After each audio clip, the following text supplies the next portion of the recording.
Alright, today we're playing with the oil leaks on the silver 2005 LJ that I picked up for the family, for the wife. Again, we've got one. That's mine. So this is the new edition. Got it for a really good price because it had issues. And one of the issues is it leaks oil significantly. So I already drained oil. Typical normal oil change kind of thing. Let's see if we can get a good shot underneath.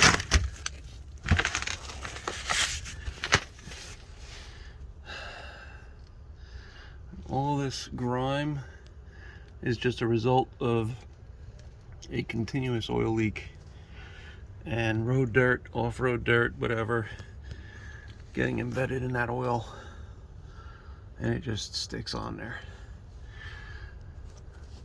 Now, I don't remember if I can get the oil pan out without dropping the exhaust. If I have to drop it, I think it's 4 15mm bolts holding the exhaust to the exhaust manifold.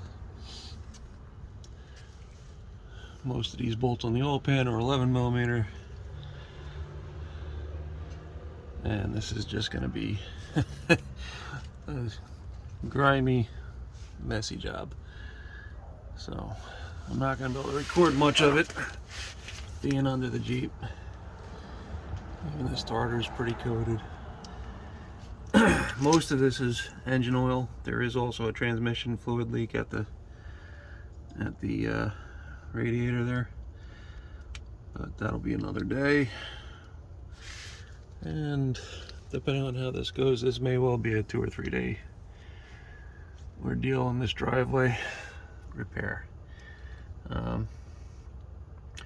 If I have to get the exhaust all the way out of the way, it will make it substantially longer. If I can just hang it, then that's great. But we've also got some frame issues, so if I have to drop these pans, these skid plates, that will add a substantial amount of time. I'm sure I'm going to break a bolt or two here. I already know I need to do a frame repair section on the passenger side, possibly on the driver's side.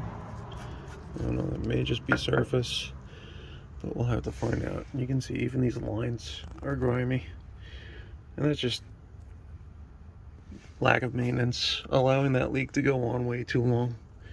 It should have been stopped probably years ago. This engine is known to develop rear main seal leaks, so it's not really uncommon. The other leak it also is known for is a valve cover gasket, and a lot of this may actually be running down from the back of the valve cover. I do have a replacement valve cover gasket as well. That will be a much easier job to do. But all right, oil's already drained, ready for safe recycling. Plug is back in the pan just to keep it from dripping. You want to drain it as soon as you can before you start this job, just because you want to get as much of the oil dripped off the bottom end of the engine into the pan, so when you drop it, you're not getting dripped on the entire time you have the pan off. Once you're ready to drop the pan, the new pan should be pretty much prepped, ready to go. But it is going to take a little time to get the rear main seal out. So yeah, if you don't want to have a drippy mess all over the driveway or garage floor, then just let it drip in the pan as much as you can. So what's the old saying? Every little project, every 20-minute project is just one broken bolt away from being a 4-hour mess, something like that. That's what we got going on. So I looked a bit more at what I was dealing with and really did not feel comfortable that I was going to be able to get that oil pan out of there with the exhaust in the way. So I proceeded to try to unbolt the catalytic converters from the exhaust manifold. and the clips that hold the nuts are spinning and then breaking. So that just goes along with the rest of the corrosion. This Jeep has lived a lot of its life out on the beach, surf cast fishing, and salt air, probably some salt water splashing up on it has taken its toll. There is plenty of surface corrosion, plenty of flat out rust. So this project just got a little bit harder. Okay, so like I was saying, ended up having to take off the fender. Wasn't too bad, didn't break any bolts. I believe the majority of these are 13 millimeter. There's 4 on that fender. There's 4 on this bracket here. 1, 2, 3, and 4. And then there's 3 here and 3 here.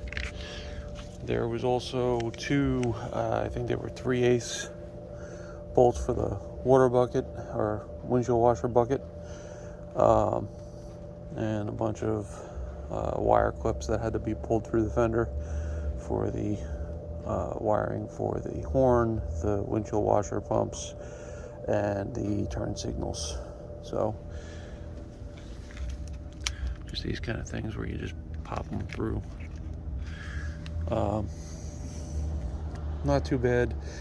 I did end up heating up the bolts a little bit just to free them up. I had hit them with some PV Blaster, but it really didn't soak in much. You can kind of see where it got to, and it didn't really get inside those nutserts. But I now can hopefully get some sort of a saw in there and get those bolts off the exhaust manifold. So we're talking about, if I can get a good free hand, these 2 bolts on each manifold. And it's gonna be hard to see, but these clips are just destroyed. They're not gonna actually allow me to unbolt those bolts. They have completely corroded into place with all the heat cycles and the salt there. Best option is just to cut those out, cut my losses. I'll have to buy new spring clips, spring nuts, whatever you want to call them, new bolts. But I have my suspicion that these catalytic converters haven't actually been changed in the entire lifetime of this Jeep, and it's got 184,000 miles, give or take.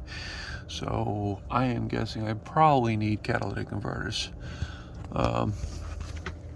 If not, I'll be happy. Won't complain. But it really just goes to show that salt really does do wonders on stuff. And we got some surface corrosion across there too. We'll wire wheel it or hit it with a sandblaster or something, get some rust encapsulating paint on there. I'm not too concerned about this bracket because the eventual plan, the wife wants the metal cloak arch fenders. So that comes with a whole new bracket that actually tucks in further back, gives you a little bit more room. And they do. I have them on my Jeep with the overlines, and that bracket's the same, and it definitely moves things back a little bit, makes it tighter on the inside. You can kind of get an idea of how bad those control arms are, and those are getting replaced. These axles are coming out. Probably also getting rid of the springs and shocks. Those were some kind of JK takeoff budget lift, and you can see they don't really fit. They're rubbing up against the spring bucket. See that right there? That's no good. That's got to get changed. It's not even sitting on that spacer properly. So, all that's got to come out. Do have some kind of quick disconnect for the anti-sway bar. Although they look fairly corroded too. I don't know if I can actually do anything. Oh, they are wiggling. I'll hit that with some lubricant and see if they'll actually move. Maybe get some new pins for them. But again, Northeast Jeep, rust belt. You can see inside the frame there, it really looks fine.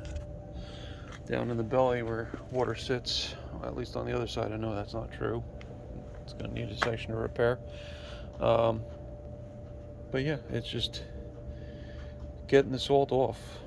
If this Jeep had gotten a good cleaning after every run to the beach and after driving in the salt in the winter, once the weather starts getting warm, if it had gotten good washes after all that, it might look very different. It might not, but it might. Mine wasn't nearly as bad as this, and it's the same age, and it's lived on Long Island its entire life as well. So, just goes to show, salt is very destructive. So here's one of the brackets out of my Jeep, and yeah, it's got some surface rust on it, no doubt. It's a 2005 bracket that's been on Long Island in the entirety of its years, but you can definitely see, you know, obviously it's very dirty right now because the last couple of trips I didn't really take too much care to wash it because I knew it was all getting replaced. Substantial difference. Look at all that pitting and rust across the mirror. Nothing. Perfect. You know, it's a spider web or something there. So, take care of your stuff, guys. I literally used to come off the beach and shove a sprinkler up underneath the Jeep, one of the fan style that just walks back and forth, and I would just slide it from front to back over the period of 30 minutes or so, and that would get that salt off.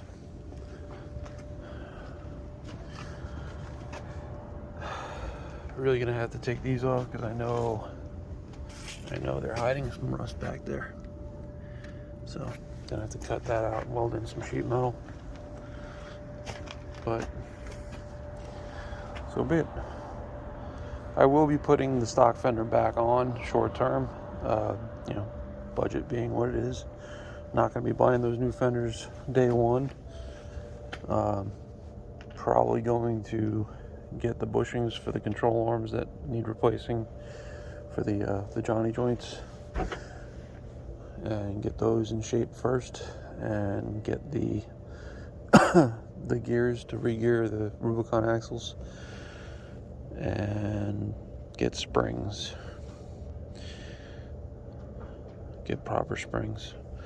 Oh, I need to buy a track bar. I don't like the factory single shear mount. I've actually cracked that bracket. This bracket right here had cracks on front and back of it on my Jeep, and it's a single shear mount, so I will pull that out and probably go with something that will convert it to a double shear horizontally mounted joint. That way it's rotating in natural motion instead of pivoting. And it doesn't really matter on this because this axle is coming out, but I really hate those re-drills. Like, there is not a lot of meat around that hole at all. The head of the bolt or the washer behind the bolt is hanging off So not enough material for anything aggressive in my book. So that will all be coming off, and if I decide to sandblast and reuse this Dana 30, I will be welding in a new bracket. So, like I said, one broken bolt turns an easy job into a hard one. I've gotten those 4 bolts out of my exhaust manifold in under 10 minutes on the other Jeep, because they've been in and out. They've got some anti-seize on them, properly torqued, well, approximate, so they come right out. This one, I don't think those bolts have been out in the extent of its ownership, which is amazing. So they're just permanently corroded in there and need to cut out. So, goes from purely working underneath to taking a fender off. Alright, that's all I got for now. This is probably going to be, I don't know, I may get under there tomorrow and get it out. Otherwise, it may be a couple weeks before I get to touch this again. Alright, we're back. It's Sunday. Lazy day Sunday. Laundry day Sunday, so get a little later start. Yesterday didn't go according to plan, as I showed you yesterday. The bolts were not coming off the exhaust manifold to the catalytic converter pipes, so we got stuck taking the fender off so we could try to get some exposure to cut those bolts. And I didn't take the full setup off. I did leave that bracket in place, and that may turn out to be a problem. Why didn't I take it off? Well, honestly, just because it was dark out and I am working outside on the driveway here. And I'm not in a rush. If you're in a rush with these kinds of projects, you probably should have spent more on a better starting point. This was cheap because it needs a bunch. Hopefully I can get those bolts cut out without taking too much more apart, but those back ones, well, honestly, it may be helpful to just unbolt the steering, get that out of the way, but we'll see. Might be able to get something like a long bladed Sawzall blade in there and zap through those bolts pretty quick. This is going to do a couple of things. It's going to get me room to do the oil pan, and it's also going to give me an opportunity to see inside those catalytic converters. I really suspect that they are factory original or the first replacements that were done very early on with this thing. I don't know about everyone else, but on my LJ I tend to burn them out every 40 to 65,000 miles, and yeah, I run them hot on the highway. I get a lot of street mileage, or I used to get a lot of street mileage out of my Jeep. This has 184,000 miles. I would have expected it to have seen at least 2 sets by now, and I think it's probably overdue for replacement. I think that's part of why I'm getting some of those codes.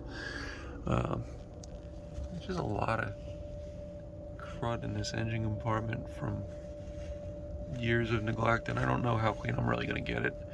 I'm not going to bother to get in here with a toothbrush and shine it up to bright shiny metal, but as I touch areas I'll probably clean them up some. That heat shield is pretty shot. I don't know what I'm going to do about that. I don't know if that's something that I can find from a scrap yard or something, or even replace without lifting the engine up, which I don't plan on doing right now. But a motor mount lift may be in the plans for this. Probably keeping it somewhat low on the lift end of things. Like I said, the wife wants metal cloak fenders. They do allow some extra room. I know it's not a true Highline fender before I get flamed out in comments about that, but yes, it does move this bracket back.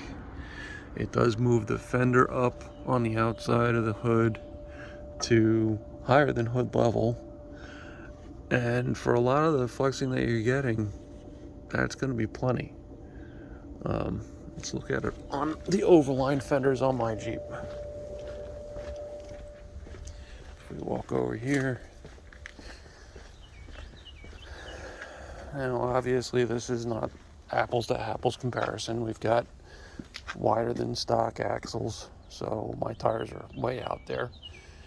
But this fender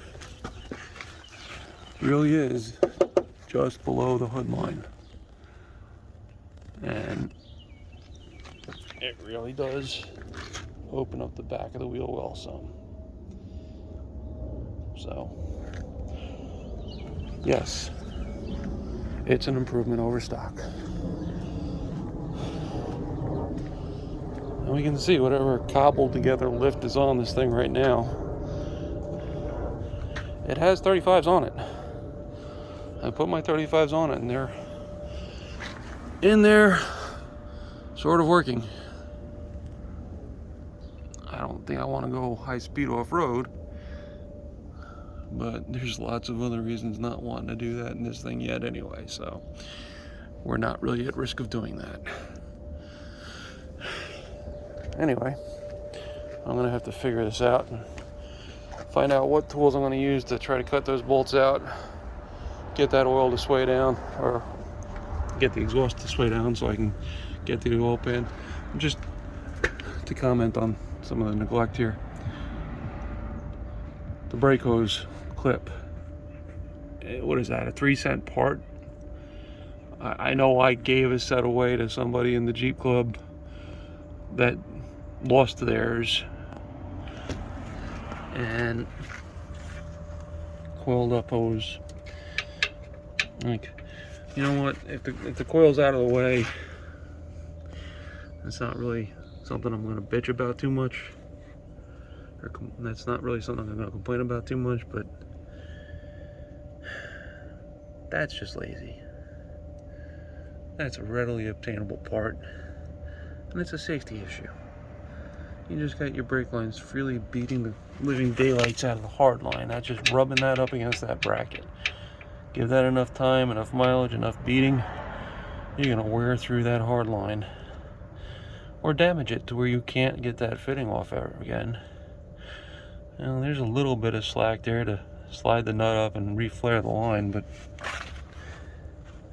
if you put a clip on it, you don't have to. Don't mind the blinker bulb there, it's just the wiring harness pulled out of the way. Alright, I'm going to get after it. I got a happy surprise. I was able to get the 4th bolt out, taking my time. It's getting late in the day. I'm not rushing because that's how you make mistakes and break stuff. I wasn't able to get any of my normal tools in here, so I did make a run to Harbor Freight and grabbed a different tool. 3-inch cutoff wheel on an extended base. It's not a wonderful tool, but it works, and it did the job. The exhaust manifold is separated from the catalytic converters, so I was also able to get a look in there, and I'm not gonna be able to get a good view in there right now, but I was able to shine a light in there and see that we've got catalytic converter honeycombs in both of them, so they appear to be intact. May not need cats. That's a great thing. That's right now they're going for over $1,000 for the California certified ones, and living in New York State we have to follow California emissions basically, so can't even have the non-California ones shipped to New York from most legitimate vendors. So be it. But yeah, I was not able to get a Sawzall or normal cutoff wheel or anything to fit between everything. The bolts on that steering gear were pretty seized up, so I will probably want to get those loose eventually and possibly put a spacer in there since there was a body lift on this, but for now steering wasn't really a problem and I don't need to fight with those right now. It is getting late in the day, so I probably won't tackle the oil pan today. That will probably be a next week thing or 2 weeks from now. just kind of, like I said before, I'm not in a rush. This isn't something that you want to hurry on. If you want to hurry on the project, then buy something that's in better shape to begin with, not something that is half the price of market value currently and obviously in need of some repair. This one is a little bit rougher than a lot of what you'll see on the market, and I think the price was fair for what it is, especially now that I don't have to buy catalytic converters probably, but just be realistic on your expectations is what the message is, I guess. Don't get frustrated. I've been taking my time. I went inside, had a nice lunch with the wife, ran to the store and got that tool instead of fighting with what I own. It's great when you can get things done with what you own.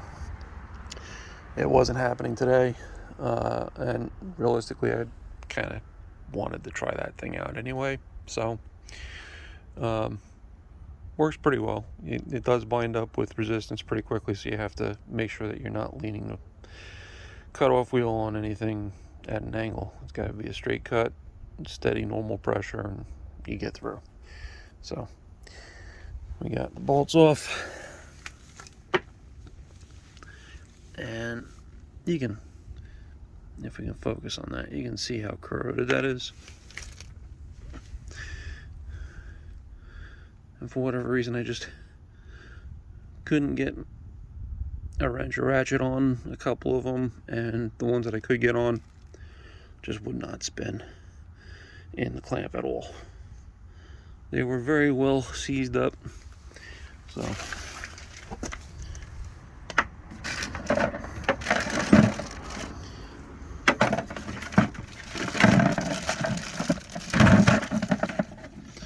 yeah.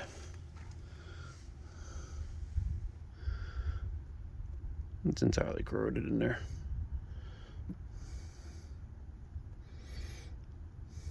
So we'll get new clips, new bolts, anti-seize. We'll clean up for today probably. It's been fun. If you don't enjoy fighting with stuff like this, then buy something already built. Have a great weekend.